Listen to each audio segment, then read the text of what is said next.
Good afternoon. This is Paul Jacobs from Jacobs Media and jacapps. Thanks for joining our webinar about smart speakers.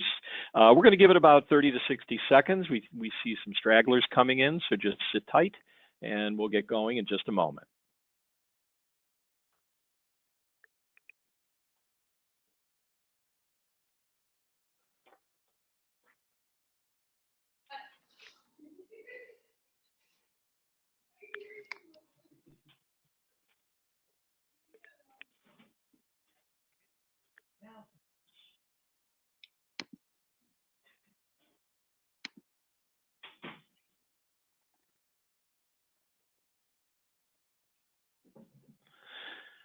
All right, let's get going. Thanks again for joining us.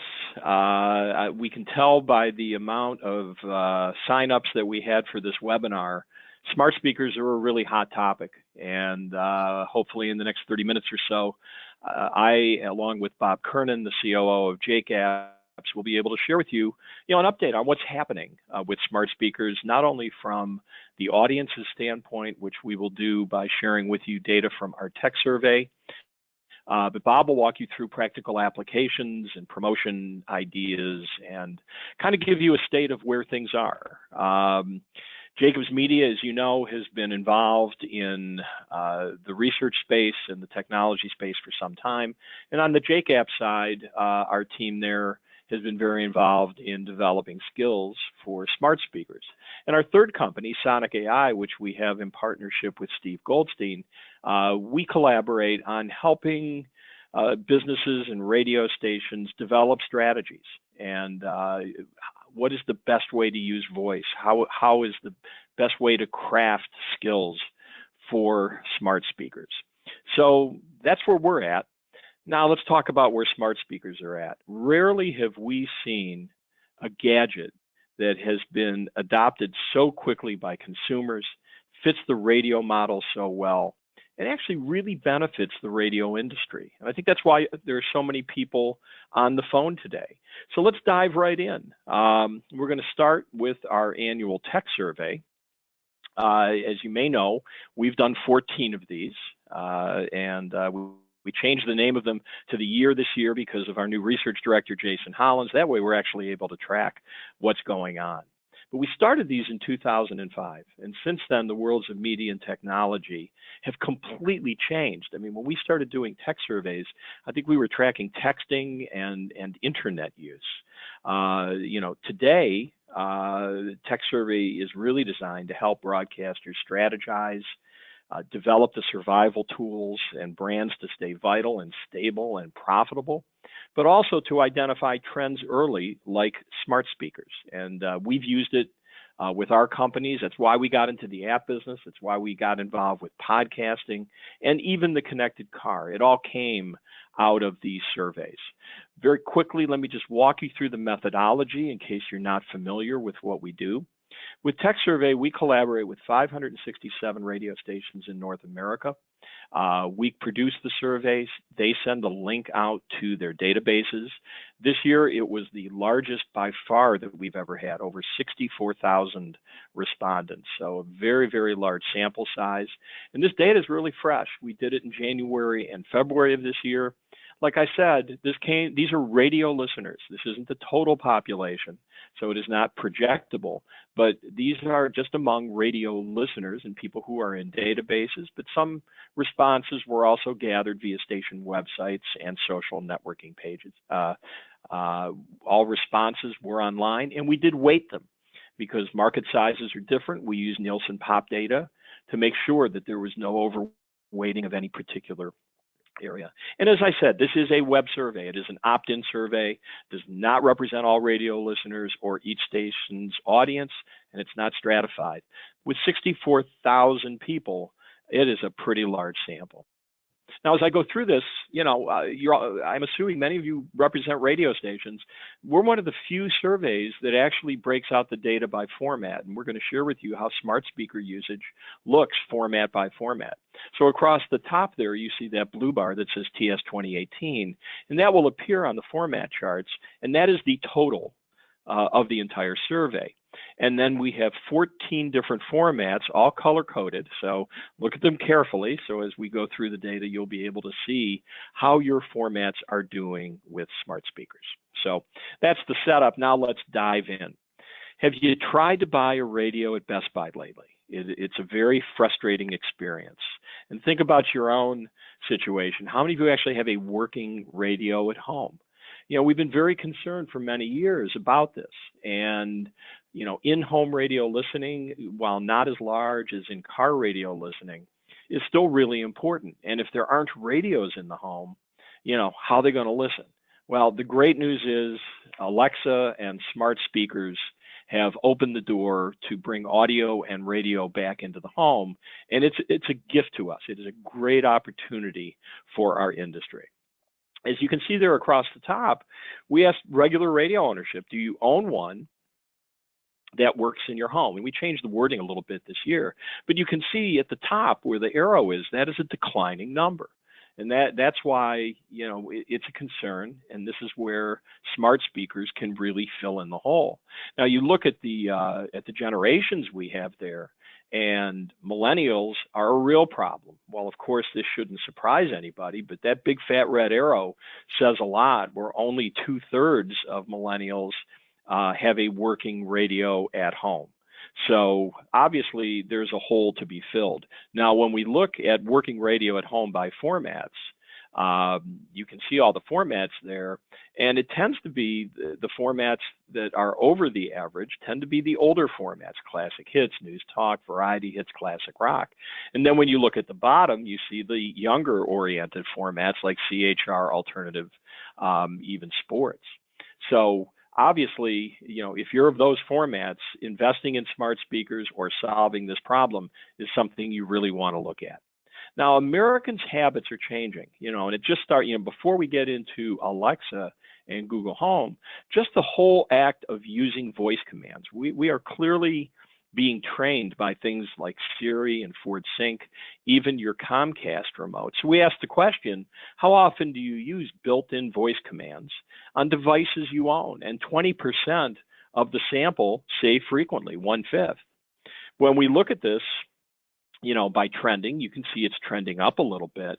But what is most interesting, if the total survey is 20% frequently, go to the bottom there and look at the numbers by smart speaker owners. 4 in 10 use voice commands frequently and own more than one smart speaker. The number goes up to 55%. So you can tell that Americans' habits, North American habits, are changing. And among those who have already bought into the voice command, those of us who we like to consider just too lazy to push a button, we're the ones who are most apt to use this. Well, I have to tell you, in all the years that we have done Tech Survey, we have never seen growth in a gadget like we have seen with smart speakers since the smartphone and the iPhone. You know, this is new technology. We first started asking about it in 2017 when 11% of our sample owned a smart speaker. This year it doubled. It went up to 21%. And you can see that it is equal male-female. And when we look at it generationally, yeah, millennials are higher than the average, but 18% of boomers compared to an average of 21. This is obviously a device that is proliferating regardless of age or generation. And when we look at it by format again, hello sports stations, you can see, you know, by a pretty large market, sports leads the way. And then you can go down all the formats there and see what happens. You know, CHR, Hot AC, Country, AAA, Alternative are all about tied there in second place. And then right on down the list. So again, if you're a sports station, you might want to pay attention to this. Now, there's 3 main smart speaker brands on the market. There's the Amazon Echo, which we just now call Alexa. There's the Google Home, and there's the Apple HomePod. We did the survey just as Apple was putting their device on the market, so we didn't ask it. But among Google and Amazon, who's in the lead? Well, first mover status clearly goes to Alexa. Great branding, great marketing. 3 out of 4 of our survey own an Amazon Alexa, compared to 19% of Google Home. 6% own both. But I will have to tell you, we go to the Consumer Electronics Show every year. And this past year, you really do get a sense for the future. You also get a sense for where the priorities are of companies. And Amazon had a very small trailer that, it looked like a home, and, there were Echoes in it, but the footprint of it was very small. Google owned Las Vegas. I mean, they wrapped the train. They were on all the hotel signage. They had 1,000 people running around in Google clothes. It's very clear to us that Google is in the process of making a huge, huge push for the Google Home. And we have a feeling that you're going to see these numbers close a little bit, but without a doubt, Amazon Echo has a pretty solid lead right now. Another interesting thing that we found is that when you own one smart speaker, you're kind of apt to buy a second one. 4 in 10 of those who own a smart speaker have more than one, have 2 or more. So obviously one is not enough. They are addictive and they are proliferating the home. Now this should make you sit up. And I think there's real learnings here for all of us in radio. 4 in 10 of Alexa owners have not downloaded any skills. Okay, so what is this telling us? This is telling us that if we aren't marketing and promoting our skills consistently, making it as easy as possible for our audience to access and remember our invocations, we're going to go nowhere. I mean, we were really surprised at how high this number was, the fact that people are buying Amazon Echoes and not downloading skills. And remember, there's a ton of skills out there, as Bob is going to show you in a couple of minutes. And so the battle is on for radio to do what it does best, and that is to promote ourselves and promote where to find us. Because we then asked, have you heard any AM/FM radio stations talking about or promoting smart speakers? And only 3 in 10 have even heard a radio promo. So it's pretty clear to us that there is some work to do. Now, among those who have downloaded skills and who own an Alexa, what are they doing on them? This is really important. So we provided a whole long list, and then they had the opportunity to include their thoughts. Well, here's how they use them. Number one is they ask general questions, which is a pretty broad thing, but that's what these devices are for. Number two is to hear weather updates. I guess they're so lazy they won't even look out the window. But look at number 3. Listen to music from an AM/FM radio station. A quarter of the sample is listening to an AM/FM radio station's music. And if you go down a little bit, you could also see that 16% listen to news or talk from an AM/FM radio station. So again, we look at these devices as the perfect marriage and the perfect opportunity for radio. They're bringing audio back in the home. We provide audio. We have the ability to promote it. And without question, they are absolutely using it, because where the rubber meets the road is what is the impact of owning a smart speaker on actual radio listening. So we asked, how has your listening to AM/FM radio stations changed since you got a smart speaker? And you can see there, 9% say I listen a lot more to AM/FM radio. 10% say I listen a little more. So 19%, 1/5 of the sample, say they are listening more to AM/FM radio since getting a smart speaker. So this is not cutting into our listening. This is actually adding to the way people are listening to us. And when you look at this data, across the generations, I mean, Gen Z is way out there, and good for them. And that is our future. So we're obviously taking care of them. But this is one of those rare times when you look at millennials, Gen X, boomers, and even the silent generation, it's pretty equal. So this is an equal opportunity for radio. This isn't the kids have figured it out and we have to wait for everybody else. No, smart speaker increase on listening is happening across generations. And if you look at the ethnic groups, it actually tilts a little bit higher for Hispanic, African Americans, and Asian Americans. So there's opportunity all over the place. And one final thing that I'll share with you before handing it over to Bob. is how else are they using smart speakers? So we said, what are you doing? We're seeing signs that podcasters are benefiting from smart speakers also. A lot of broadcasters are getting into podcasting. And as we can see, even at this early stage, 1 in 10 weekly podcast listeners regularly listen on their smart speakers. So this is something that we're going to be tracking because, again, we're all in the audio content creation business, and our good friends at Amazon and Google are just making it easier and easier to access us in the home. So I'm going to turn it over to Bob Kernan now, who's going to go into more detail just from the practical side of how the smart speaker opportunity lays out for radio. Hi, everybody. I have one more graph for you here. I'm not going to let Paul get all the data in here. This one here shows the number of skills that have been published. And you'll see this number only goes through September of last year.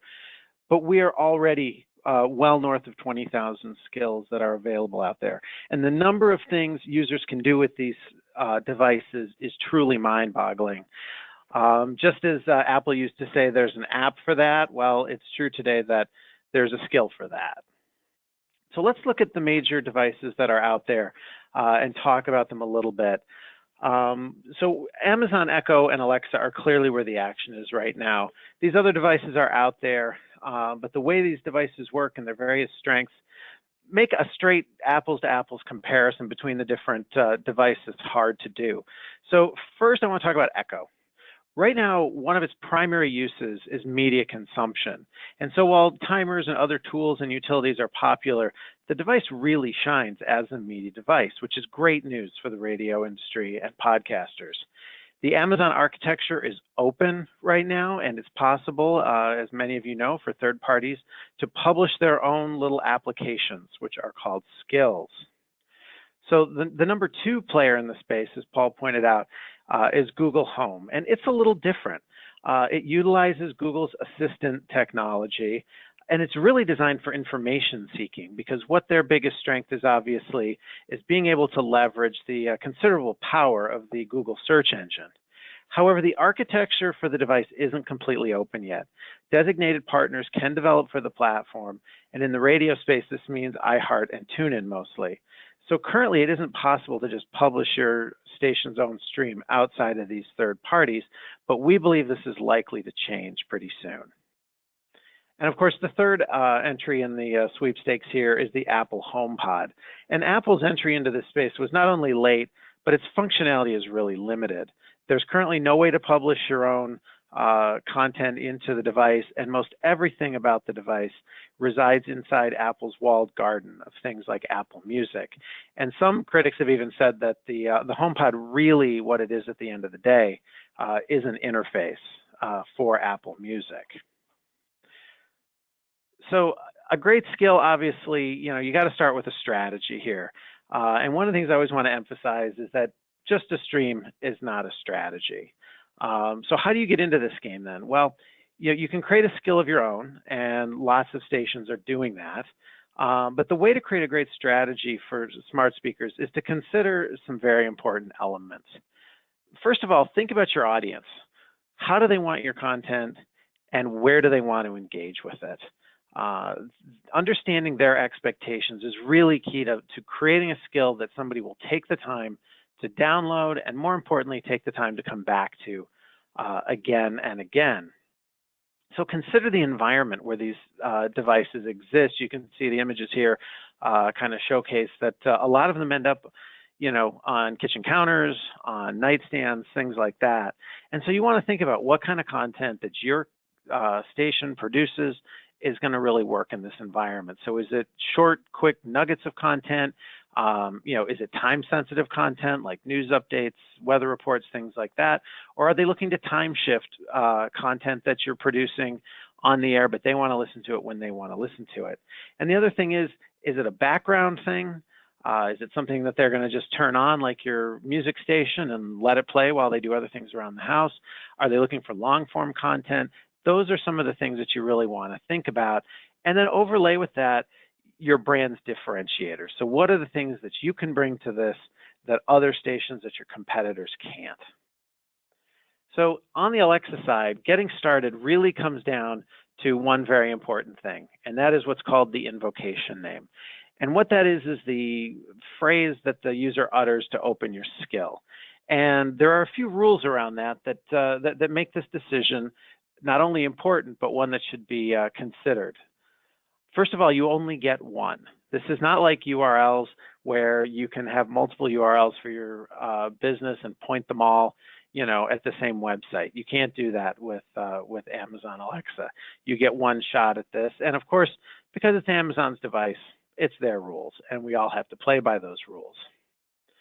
So the simple thing, obviously, is to use your station's call letter, but there's a little problem with that.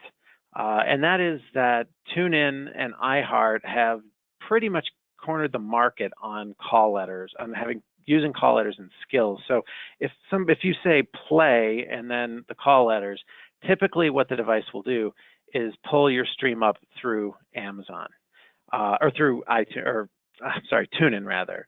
So it's important that you kind of understand how your station is currently being represented on the iHeart and the TuneIn platforms if you are indeed there. The other thing is what I like to call fun with verbs, because there are a number of ways you can invoke a skill. You can use the word play, you can use the word open, you can use the word enter. So it's really important to think about what what your skill invocation is going to be, because once you have it and have established it, it's not an easy thing to change it. And most importantly, you really need to get behind it and promote it and make sure that all of your listeners really understand what it's all about. But as I said before, a simple stream is a start, but there's so much more that you can do. And so complex skills can provide a much richer experience for your listeners. And there are a few things that you can do to really make your brand stand out. One is Alexa doesn't have to be the voice of your skill. You can use your own local talent to voice the skill, which gives it a much more branded feel, and something that I think if you have talent that people know and are familiar with will really engage your audience. The second is it's not just about the stream, as I've said a couple times now. Podcasts, short form audio content, that kind of stuff can really add a lot of value and can be the kind of things that listeners will come back to day after day. There are also things called flash briefings. These are short audios that you can create that the user basically programs as part of an overall experience when they ask for their flash briefing in the morning or whenever they come to the device. And it's interesting to be able to be a part of that, because then you can stand in there next to maybe a sports recap or some other content like that, but you get to be a part of that everyday experience that user has with their device. The other things that are starting to show up in the Alexa store, skills that involve registration. So if you do registration of your users, you can now pull that into your skills so that you know who those listeners are when they're listening on their device. And there's a lot of stuff happening here. I mean, one of the things about this space that's really important to know is that we are still in the very early innings. And I can tell you from experience every day, Amazon is evolving and figuring this stuff out on an almost weekly basis. So we all got used to our Amazon Echoes, and then Amazon threw us a little bit of a curveball because we were getting used to the pure voice interface. And then they gave us these two devices here, the Echo Show, which is the one on the left, and the Echo Spot. And these are really bringing back a screen element to the experience and adding graphical elements. And as you can see, especially the Echo Spot, I think, it looks like a clock radio, or what us old people think of as a clock radio. So they're really looking to get back into that space. And it's amazing what you can do with that. I mean, with the Spot, it opens to your weather every morning. With just a couple of quick commands, you can play your flash briefings, start a radio station, anything, without even getting out of bed. So we think these devices are really going to continue to evolve what this space is all about. So just as an example, I invite you to check out one of the skills that we did last fall. We did custom branded skills for 60+ stations for the Beasley Media Group. And some of the things they did that I think were really great was local hosts provided all the greetings. They did have the stream in them, obviously, but there was also other content in there, like podcasts and some of these short audio features I was talking about before. These can be benchmark bits from your morning show, just about anything like that. And if you take a listen, I recommend you download the skill and take a listen to it. Play with it on your device. First of all, and we haven't mentioned this yet, but if you don't have one of these yet, please, go out and get one. You can get, an Echo Dot for, under $50. And you should really spend some time and understand how you want to interact with it and the things it can do, so that you can really immerse yourself in it. Because I think once you use it for a while, it'll become very clear to you how it fits in with your own content and marketing strategies. But just having the skill even that isn't enough. Promotion of your skill is probably the most important thing you're going to have to do. And that promotion really needs to be consistent. I highly recommend that it's also creative, and try to make it contextual so that it's not something that's just a promo that's dropped in coming out of a song or a break or something like that. Work it in. Get your talent to work it into what they're doing. Have them mention to the audience that, hey, check out our skill, or did you know you can listen to us in your kitchen on your Amazon Echo, that sort of thing. I think it's really important that you do that. But then there are other things you can do. You can create on-air promos, and we've heard some really fantastic creative ones from some of our clients. The other thing you can do is create tutorials right on your station website. That's something that MMR did that really helps the user who goes to that website. They can very easily see, okay, what's the invocation name? How does it work? What am I going to get? We've also had stations that work with us. This is KISW in Seattle. They actually went and created a video that showed people how to use it. And it was very clever and funny, and it really pulled the station brand in a really outstanding way. And what we have seen in the numbers and in the metrics is promotion really makes the difference. I mean, we saw a direct correlation in the numbers, and we saw stations that we knew had smaller audiences have bigger numbers of listeners because they promoted aggressively than bigger stations that didn't promote aggressively. And so it's really important that you do that and that you're consistent about it. I mean, there's everybody starts out, they launch their skill, and for a couple of weeks or a month they promote it and then they forget about it.